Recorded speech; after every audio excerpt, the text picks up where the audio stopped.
বন্ধুরা দেখো, এটা একটা ফল। এই ফলটা কিন্তু লতা, কলম জাতীয়, কিন্তু এর ফল অনেক মোটা হয়। এটা একটা ছোটবেলায় সবজি হিসাবে আমরা খাই, কিন্তু বড় হলে এর গুণাগুণ আরো বেশি ভালো লাগে। বিশেষ করে গ্রাম অঞ্চলের মানুষ এটাকে খুব ভালো চেনে এবং জানে।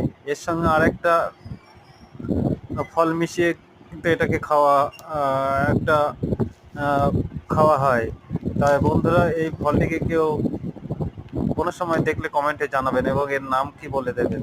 তবে এর আসল গুণাগুণ হলো এটা শীতের সময় খুব চাহিদা হয়। এটা আহ, গ্রাম অঞ্চলের মানুষ খুব প্রত্যেক বাড়িতে প্রয়োজন হয়। কী কারণে প্রয়োজন হয় সেটা কমেন্টে জানিয়ে দেবে, এবং ভিডিও যদি ভালো লাগে লাইক কমেন্ট শেয়ার করবে এবং আমার চ্যানেলটা সাবস্ক্রাইব অবশ্যই করবেন।